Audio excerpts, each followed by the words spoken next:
이번 시간에는 캐드의 글씨에 대해서 한번 알아보도록 할게요.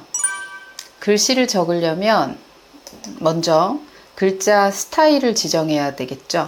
문자의 폰트를 지정하는 스타일을 보고요. 그리고 글을 적는 방법에 두 가지가 있습니다.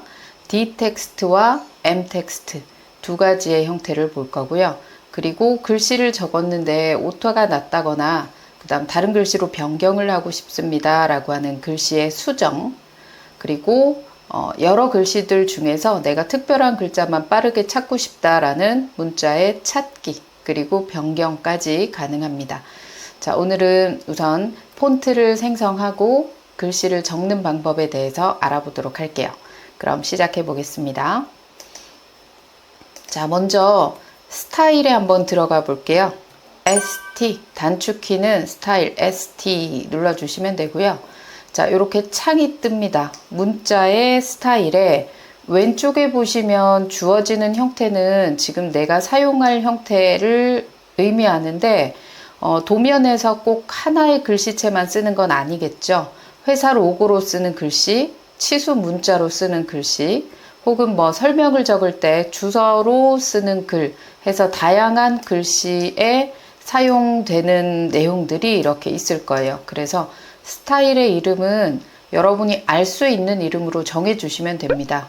자, 지금은 스탠다드라고 하는 글씨가 하나 있고요. 주석이라고 하는 건 저희는 지금은 사용하지 않을 겁니다. 스탠다드라는 글씨를 옆에서 폰트를 이제 지정하는 거죠. 글씨를 한번 바꿔 보겠습니다. 글꼴 이름 있는 부분에 화살표 혹은 이 칸을 한번 눌러 보시면 두 가지의 형태로 나누어지는 걸 보실 수가 있어요. 그 두 가지라고 하는 것이 앞쪽에 있는 기호가 이렇게 T자 모양의 글씨 폰트가 있고요. 그리고 위쪽에 보시면 다시 이렇게 생긴 A자가 적혀져 있는 이런 폰트도 보이죠. 자, 지금 보이는 이 글씨의 폰트는 윈도우에서 지원하는 글씨 폰트예요. 한글에서도 보이고 엑셀에서도 보이는 그런 폰트체라면 위쪽에 보이는 이 폰트체는 캐드 프로그램에서 지원하는 폰트체입니다. 그래서 뒤쪽에 보시면 SHX로 끝나게 되고요. 이런 글씨체는 한글이나 엑셀 다른 컴퓨터에서 찾아보실 수는 없어요. 자, 지금은 여러 가지 글씨체를 사용할 수 있겠지만 캐드에서는 단선의 글씨를 많이 사용을 해요. 단선의 글씨를 사용하면 레이어에 따라 선두께가 지정도 되고 그래서 많이 쓰는 글씨체가 몇 개가 있습니다.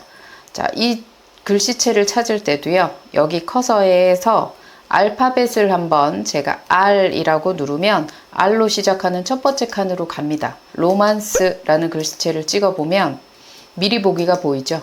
이렇게 생긴 글씨체, 단선 글씨체로 캐드 도면에서 굉장히 사용을 많이 하는 글씨체예요. 자, 로만스라는 거 외에도 ISOCP라든지 뭐 TXT라든지 몇 가지의 단선 글씨체가 있어요. 무엇을 사용해야 될지 모르겠다 이러면 우선은 로만스나 ISOCP 이런 글씨를 사용해 주시면 될 것 같고, 회사마다 사용하는 폰트, 글씨체가 아마 지정이 되어 있을 겁니다. 자, 이 상태로 체크를 하게 되면 영어는 잘 나와요. 그런데 한글을 적게 되면 물음표 이렇게 나오고 한글 인식이 안 됩니다. 아래쪽에 보이는 큰 글꼴 사용이라는 걸 체크를 할게요. 자, 요거는 진짜 큰 글씨가 아니고요. 옆쪽에 보이는 큰 글꼴 사용 창이 활성화되면서 다른 나라의 글씨체들이 보입니다. 아시아계 폰트들이 보통 나와 있어요. W로 시작하는 쪽이 한글이 나와 있는 곳인데요. WHGTXT 요거를 우선 사용할게요. 얘도 한글의 단선입니다. 한글의 단선으로 사용하는 글씨, 로만스의 큰 글꼴 사용 체크 WHGTXT, 저는 우선은 이렇게 주로 사용을 한번 해보도록 할게요.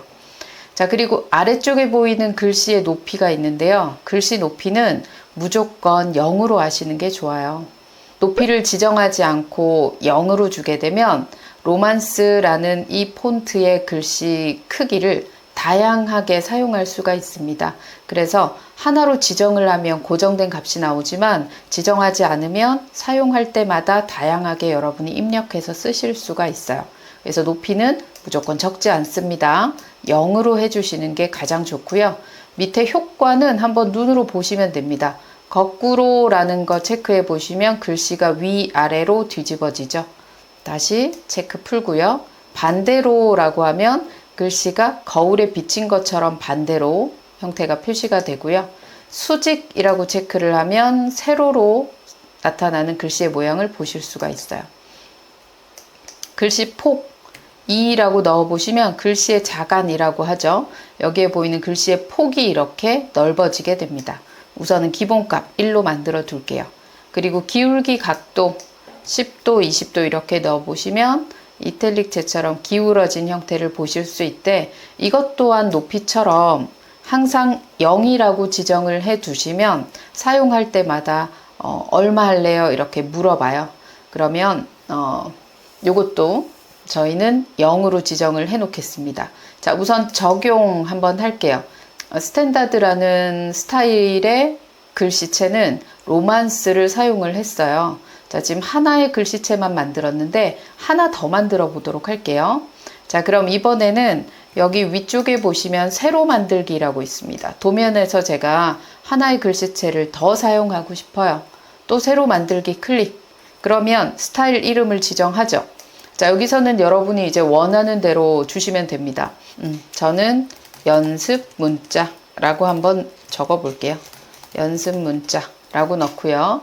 확인한 다음, 자, 이번에 글꼴에 가보시면 지금 캐드 폰트만 보이지 윈도우 폰트는 하나도 보이지 않죠.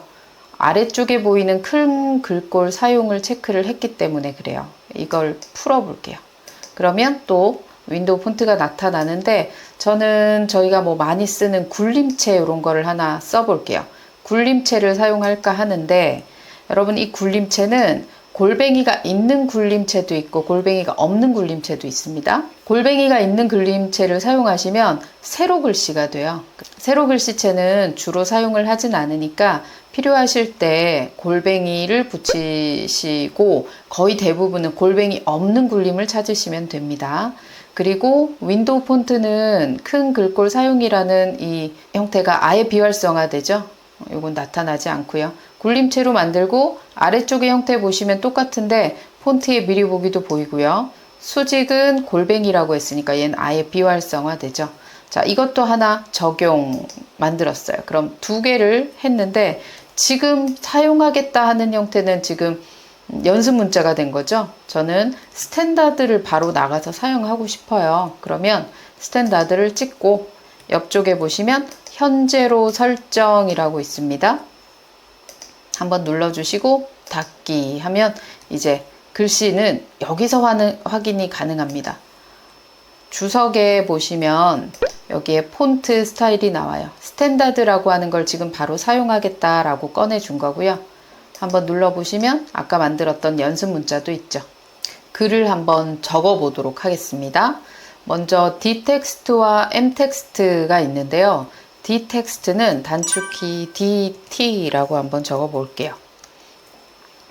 자, 시작점을 찍으세요 라고 하는데 화면에 아무 점이나 한 점을 콕 찍고요.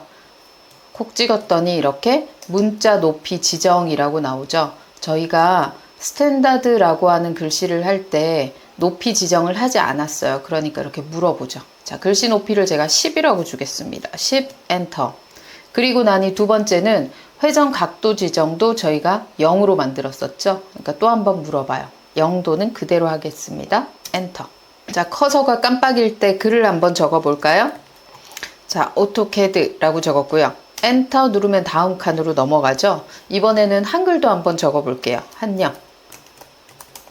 자, 이렇게 한글도 적어보니까 한글도 지금 잘 나타나는 걸 볼 수 있어요. 엔터를 누르니까 글이 끝나는 게 아니라 계속 한 칸씩 내려가죠. 글을 완전히 끝내시려면 엔터를 한 번 누르고 한 번 더 하시거나 아니면 컨트롤 엔터를 누르셔야 글이 빠져나오게 돼요. 자, 지금 만든 형태가 D텍스트로 만든 글씨의 형태입니다. 자, D텍스트의 글씨는 이 세 줄의 글씨가 전부 다 따로해요. 그러면 제가 이걸 무브로 움직여 보시면 이글 따로, 이글 따로, 이글 따로 이렇게 따로따로 글씨를 이동할 수가 있고, 자, 이번에는 글씨를 문장 단위로 적는 m텍스트를 한번 해볼게요. m텍스트는 mt 혹은 t만 하셔도 됩니다. 그리고 나면 여기 커서 옆에 A, B, C라고 보이는데요. 클릭을 한 다음 마우스를 움직여 보시면 사각형 창이 뜹니다. 이 사각형 창을 이렇게 크기 지정을 하고요. 여기서 이제 글을 적어 보죠.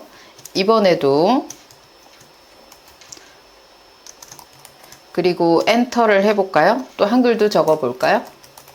한글도 잘 나타나죠? 그 다음에 얘는 텍스트로 적고 있습니다. 지금 보이는 이 글씨는 위쪽 리본 툴을 보시면 리본 툴에 이렇게 여러 가지 형태가 나타납니다. 여기에 리본 툴에서 자, 이런 글씨는 선택해서 보시면 저희가 로만스라는 글씨를 지금 사용할 수 있다 라고 나타나는데, 이 폰트를 여러분이 다른 걸로 바꿔 주실 수도 있어요. 다른 글씨체로 이렇게 바꾸겠습니다 라고 하면 폰트가 변경도 되죠. 이런 글씨는 또 제가 다른 이런 폰트로 또 바꿔보겠습니다. 자, 이런 폰트로 바꿨더니 폰트도 바뀌고요. 글씨 크기도 바꿔볼까요? 글씨 크기도 이렇게 바꾸면 글씨 크기도 바꿔집니다. 색상도 바꿔볼까요? 색상도 이렇게 원하는 색으로 또 변경이 되죠. 자, 그리고 나서 빠져나와 보겠습니다. 문서 닫기 빠져나와 보면 하나의 덩어리인 글씨체인데 안쪽에서 설정이 가능하죠. 움직여 보시면 이런 식으로 하나의 덩어리인데 여기에 있는 글씨는 내가 지정한 글씨 폰트가 아닌 다른 글씨체도 이렇게 바꿀 수가 있다라는 거예요. 자, 이렇게 변경을 하는 글씨체는 수정을 하려면 더블 클릭을 하면 수정이 됩니다.